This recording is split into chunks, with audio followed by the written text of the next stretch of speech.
alegria estar aqui para falar em especial de coisas tão especiais para nós, como a doutrina dos Espíritos. E hoje, o tema que eu trago é bastante complexo. E me perdoem porque em 30 minutos é um tempo muito pouco razoável para falar sobre isso.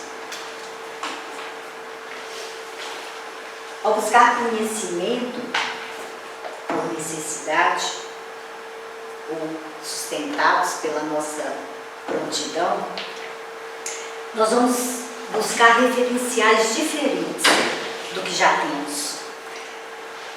E ao buscarmos esses referenciais, nós vamos construir conceitos novos que possam sustentar nosso comportamento e nos levar a atitudes diferentes. Essas ferramentas estão à nossa disposição. Uma delas é a mediunidade. Mas embora a mediunidade seja tão falado, o seu conceito no senso comum está bastante distorcido. E é sobre isso que nós vamos falar hoje. Sobre o homem na sua dimensão espírita.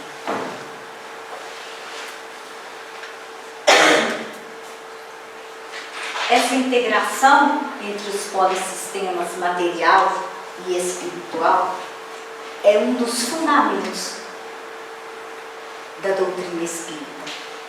Ao lado de Deus, de Cristo e a moral cristã, do livre-arbítrio e do processo reencarnatório.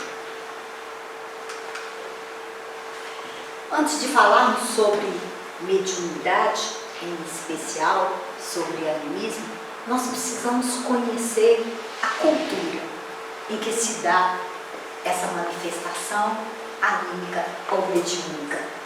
E o que é essa cultura? A cultura é um conjunto de valores e conhecimentos de um determinado grupo, é uma herança social, é um produto de tudo o que o homem cria.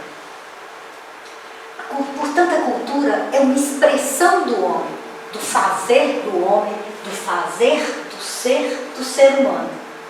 E ela é aberta no tempo, porque ela evolui.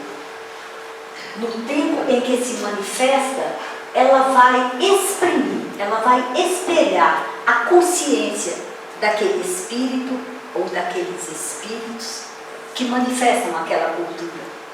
Vai permitir que esse indivíduo faça uma percepção do mundo natural e do mundo cultural em que ele se insere.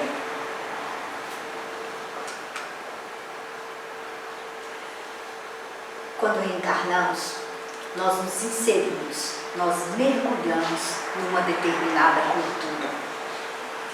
O espírito mergulha num segmento cultural e ele procura fazer o seu referencial existencial.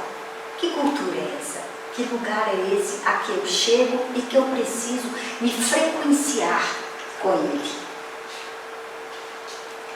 E ao fazer isso, ao buscar esse referencial, ele vai perceber uma força na sua individualidade, nos saberes que traz consigo, mas também em toda a linha de mentalidade do background da cultura, da base dessa cultura e da sua concepção de ser.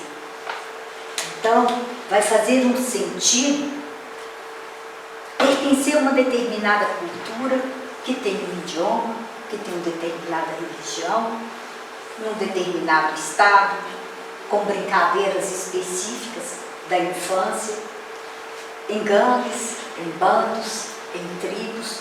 Tudo isso vai fazer diferença.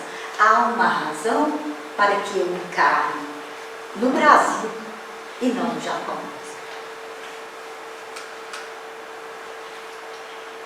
E como essa cultura evolui no tempo, esse patrimônio cultural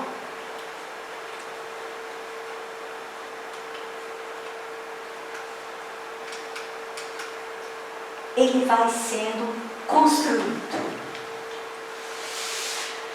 Para se estudar a história dos povos em qualquer lugar, nós precisamos recorrer a esse patrimônio cultural, que vai se compor de uma cultura possuída e de uma cultura em processo de progresso. A cultura construída, ela se torna, com o passar do tempo, possuída. Então, há uma cultura que já é estabelecida. Ela vai evoluir, ela vai entrar em progresso. E à medida que ela é absorvida, ela se torna a cultura possuída. E esse processo cultural está sempre sendo alterado, porque ele é dinâmico. Dinâmico à medida que se evolui. Os conhecimentos e são feitas novas construções. E o que é essa cultura possuída? É preciso, antes de mais nada, que se diga que a cultura é do espírito. Portanto, essa cultura possuída, ela é horizontal. Ela é a base de sustentação dos conhecimentos alcançados pela humanidade. E a humanidade já chegou a um ponto que tem valores, que criou para si valores universais, significativos, de liberdade e de justiça. Ainda que se diga que não alcançamos plenamente isso, já sabemos o que é aceitável e o que não é aceitável dentro desses padrões de liberdade e de justiça. Por outro lado, a cultura construída, que é uma cultura em progresso, em processo de progresso, ela é vertical, porque ela vai promover mudanças. E essas mudanças vão fazer alterações que vão trabalhar no conjunto, mas sobretudo vão trabalhar na estrutura. Cada vez que um espírito reencarna, ele traz, se a cultura é do espírito, esse espírito vai possibilitar essa verticalização dos conceitos que já são existentes. Por isso, a nossa alegria quando encarna um bebê, quando recebemos um bebê, porque ele traz um novo, ele dá um novo sentido à cultura em que está vivendo. Ele pode alterá-la e pode diferenciá-la. A terra vai se renovando com novas chegadas. E essa cultura construída, ela não se sobrepõe à cultura possuída, porque ela vai integrá-la. Ela vai integrar a primeira mão cultural, ela vai integrar os saberes populares, vai integrar a cultura erudita. Só assim ela será sustentável.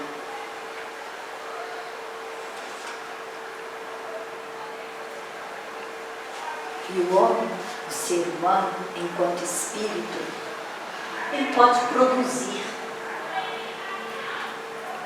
questões anímicas. De que forma? O espírito encarnado pode operar, pode produzir efeitos, fenômenos, patologias, sem o concurso dos espíritos desencarnados. Está aqui. O anímico não tem espírito desencarnado. O indivíduo utiliza sua própria energia, produzida pelo seu bioma, por suas células, e integra essa energia à energia da natureza. E se essa integração é feita de uma forma perfeita, a integração entre a energia produzida em suas células e essa energia da natureza, esse médium não vai ter perda de energia. Um exemplo disso é o trabalho dos pajés, é o trabalho das benzedeiras, é o trabalho dos ciganos. É aquele que pega um objeto, um copo, por exemplo, tá? E fala sobre quem usa. Fala quem esteve, que entra num determinado lugar e descreve quem ali esteve. Esse é um processo anímico.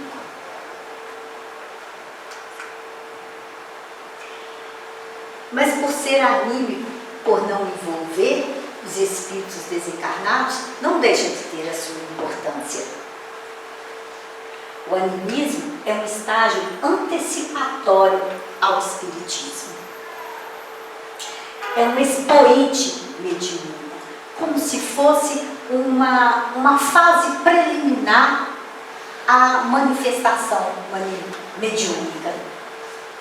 Foi através do animismo que a humanidade foi prontificada para receber o pré-espiritismo, quando os espíritos falaram, lá nos primórdios, com todos os grupos humanos, numa linguagem de vida eterna, de que ainda não se falava.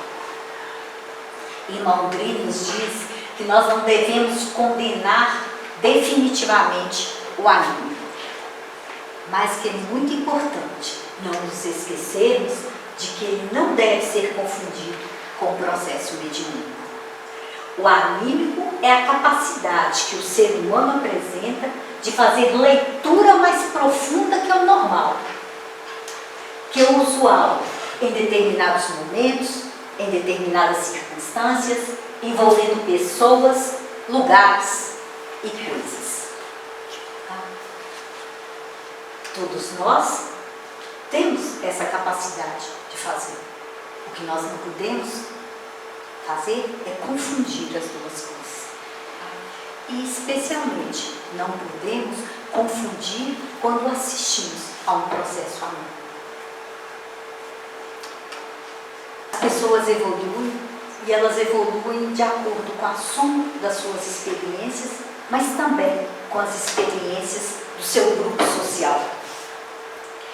Nesse crescimento interior, cada um vai se diferenciar. Nós somos indivíduos. Por que nós somos indivíduos? Porque nós vivemos experiências diferentes uns dos outros. Vejam bem, nós somos quase 8 bilhões na Terra e, apesar de tudo, não há dois rostos iguais. Nós conseguimos diferenciar gêmeos chamados idênticos. Por que não conseguiríamos nos diferenciar pelas nossas experiências? Já que somos espíritos, cada um criado de forma individual, com experiências individuais. E diante dessas novas situações em que nós somos colocados, nós vamos procurar esse conhecimento antes em nós mesmos. E o professor Mauri fala isso. Antes de buscar a resposta fora, busque a resposta em si. Mas também vamos procurar essa resposta no conhecimento do outro, na experiência que o outro tem. E esse outro tanto pode ser um encarnado como um desencarnado. Então, na manifestação mediúnica, a manifestação dos espíritos, ela é composta de agentes dos dois polissistemas, de culturas diferenciadas, a cultura espiritual do polissistema espiritual e a cultura do polissistema material. E com a soma de mentalidade, com o conjunto de mentalidade do grupo, daquela cultura, permitindo uma massa crítica diferenciada. Então, o produto não é o médium, nem é o espírito. É a soma dos dois. É um terceiro incluído. O espírito manifestante e o médium encarnado não se anulam, obtendo como resultado um produto mediúnico extremamente enriquecido. Então, nessa casa nós não admitimos termos do tipo incorporação, porque o médium não se anula numa manifestação mediúnica. E também nós chamamos muita atenção para a questão do livre-arbítrio. O livre-arbítrio está dentro da lei de liberdade, que é uma lei de Deus, é uma lei divina, ela não pode ser ultrapassada. Então, depende de médium e de espírito a concessão para a produção dessa manifestação mediúnica.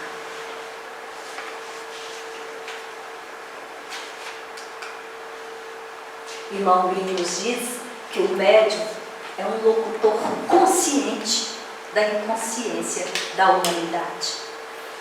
Esse médium que já enxergou lá na frente, que conseguiu se sensibilizar a esse nível. E nos diz também que os médiuns pontuais são rios de montanha. Criem essa imagem, rios de montanha, e percebam a força que é isso. Os médiuns como rios de montanha. Imagine a força desse fluxo. Qual que é a diferença entre animismo e processo mediúnico, então? Bem, o processo mediúnico, resultante dessa interação entre os polissistema material e espiritual, é uma consequência crítica. São duas razões. Da combinação entre o conjunto do conhecimento cultural espírita possuído e da cultura em processo de progresso. Quando esse médium se dispõe, se prontifica para a manifestação mediúnica, assim como o espírito também, nós estamos falando da criação de um novo, essa cultura em processo de progresso. Nós estamos falando de uma abertura para se construir algo que está fora do comum, do ordinário, do que está aqui. É necessário que se construa esse novo. E o novo vem do outro. Sempre.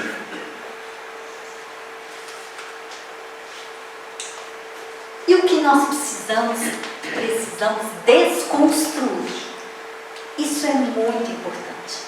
Enquanto espíritas, nós precisamos desconstruir tudo aquilo que foi construído e que não corrobora com a codificação, não corrobora com os princípios da doutrina espírita. E muitas vezes, nem sequer razão crítica existiu. Aliás, muitas vezes não, nunca há uma razão crítica para se dizer que a mediunidade é uma coisa sagrada. Não, a mediunidade não é sagrada, não é mística, não é mágica, não é sobrenatural e não deve ser vista como transe. Não é alcançada através de rituais ou de fórmulas predeterminadas. Portanto, não há um workshop para se virar médium. A mediunidade não faz milagre, não concede poderes especiais, não é fonte de todo conhecimento. Quem se acha com poderes, o médium que se acha com poderes especiais, ele está trabalhando num nível anímico e bastante egóico. Não tenham dúvida disso. A mediunidade não serve para falar com os mortos. Não é isso que fazemos aqui. Não se reduz a um balcão de atendimento ao qual se recorre para resolver problemas. Não serve para dizer o que as pessoas devem fazer ou para decidir seu futuro, tolhendo o seu livre-arbítrio. Novamente, os espíritos não vêm nos dizer, faça isso ou faça aquilo. Eles vão respeitar o nosso livre-arbítrio. Mediunidade não serve contra mal-olhado, não serve para ganhar na loteria, não serve para justificar comportamentos anormais. Não serve para desobsidiar espíritos. Não é dom, não é graça, não é castigo e não é punição. E a mediunidade não é exclusiva de algumas pessoas. Não existem médiuns desenvolvidos. Todos nós estamos em processo. Professor Mauri nos chamava muita atenção para chamar o que ele chamou de culto ao obsessor. Aquela história de colocar a culpa no obsessor por tudo que você faz, por tudo que você pensa, por tudo que te acontece. Isso só é uma forma de legalizar o vitimismo. Isso não é, de fato, uma manifestação mediúnica. E irmão Grimm diz que nos pede que prestemos atenção a esse espiritismo feito à base de fatos e não de consciência. Essa mania de querermos sempre ver o fenômeno do ser humano que quer viajar à Lua, que quer conhecer outros planetas, que quer ver o ET, mas não quer entrar para dentro de si, não quer se conhecer. Há uma frase que diz que o pior lugar para o navio é o porto. Não podemos nos acomodar. Aqui sim. Mediunidade é trabalho contínuo para a construção de um momento diferente, evidenciado no comportamento de cada um, porque cada um vai vivê-lo de uma forma. E com muito trabalho. E o trabalho o tempo inteiro. A prática da mediunidade, ela é racional, ela é equilibrada, por isso não tem transe, não tem comportamentos anormais. Ela é transparente, ela é fruto da persistência e da continuidade. O seu exercício envolve objetivo, planejamento e estruturação do processo. Um espírito, para se manifestar na Terra, ele gasta muito fluido cósmico. Portanto, ele não vem aqui sem propósito. Há um objetivo na sua manifestação. Há um objetivo na sua mensagem. A mediunidade é uma capacidade, uma faculdade do espírito que se aperfeiçoa pelo exercício e pelo esforço pessoal. Ela é de todo o grupo cultural e está intimamente ligada aos seus valores e sentimentos. As manifestações serão diferentes de acordo com os locais em que elas ocorrem, de acordo com os médiuns com quem elas ocorrem. A mediunidade transforma-se e modifica-se ao longo do tempo, acompanhando o momento emergente, as situações vividas pelo grupo e a evolução das pessoas. Os espíritos encarnados e desencarnados envolvidos num processo mediúnico conhecem alguma coisa na medida de suas experiências e de suas vivências. Se vocês se lembrarem das mensagens de Chico, Chico teve uma experiência muito grande dentro do catolicismo, por isso ele trazia isso, ele trazia essa porção de catolicismo nas suas mensagens. Exercitar a mediunidade é buscar e encontrar respostas para questões individuais e sociais, através dos referenciais de valores, ideias e sentimentos dos polissistemas material e espiritual, úteis para a evolução da pessoa e do grupo. Existem médiuns em todos os locais. Todos nós somos médiuns. E médiuns mais sensíveis, eles podem estar em todos os locais, embora sejam muito poucos, viu? Muitíssimo poucos, tá?